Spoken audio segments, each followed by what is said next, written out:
आप ही से जानना चाह रही हूं कि क्या अपने पैर पर कुल्हाड़ी मार ली है पाकिस्तान ने? क्या पीओके के दरवाजे भारत के लिए खोल दिए हैं पाकिस्तान ने? जी बहुत शुक्रिया। बात यह है कि कुल्हाड़ी नहीं मारी बल्कि कुल्हाड़ियां मारी जा रही हैं और बराबर अपने पांव पे कुल्हाड़ी मार रहे हैं वो। मुझे ये बताएं, शिमला एग्रीमेंट इन्होंने सस्पेंड कर दिया है अगर, तो फिर शिमला एग्रीमेंट में जो बातें तय हुई थी उनको भी रिवर्स करना चाहिए। 13,000 स्क्वायर किलोमीटर का जो इलाका भारत ने वापस किया है पाकिस्तान को, फिर पाकिस्तान उसको भी वापस करे। फिर जो 93,000 पाकिस्तानी फौजी बगैर पतलूनों के हमने वापस भेजे थे, वो 93,000 हमें वापस करें, उनको हम जेलों में अपनी डालें। फिर मतलब है, मुझे समझ नहीं आता ये किस किस्म के लोग हैं। एलओसी भी खत्म कर दी इन्होंने, यानी शिमला एग्रीमेंट में तो तय हुआ था कि जो लाइन सीज फायर लाइन है ये लाइन ऑफ कंट्रोल में तब्दील हो जाएगी, तो अब इन्होंने रिवर्स कर दिया है। तो वो लाइन ऑफ कंट्रोल अब सीज फायर लाइन है, यानी we can walk into PoJK at any moment any time. So I don't know what we are waiting for, maybe we are planning, क्योंकि मानिक शाह ने भी बांग्लादेश के लिए 7 महीने का टाइम मांगा था श्रीमती इंदिरा गांधी जी से।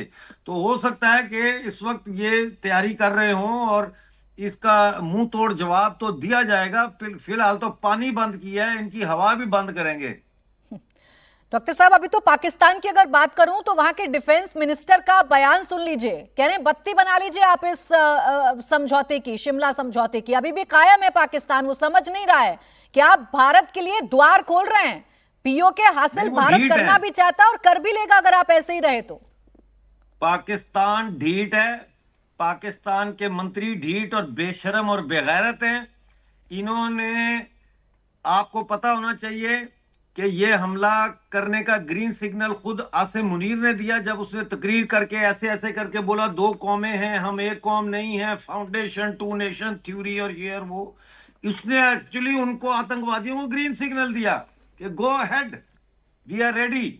और अब इन्होंने इसके साथ साथ पाकिस्तान के अंदर जो ये तबाह बर्बाद हो रहे हैं, सिंध जो में जो वबाल आया हुआ है पानी की कैनाल्स की खुदाई को लेकर, फिर बलूचिस्तान में जो आज़ादी की जंग लड़ी जा रही है, केपीके इनके हाथ से निकल गया है। 40 organisations, social civic organisations Gilgit Baltistan में ग्रैंड जिरगा बुला रही हैं पाकिस्तान के खिलाफ। पीओजेके में हर रोज पाकिस्तान के खिलाफ जो प्रदर्शन हो रहे हैं, लोग खुदकुशियां करने पर मजबूर हो गए।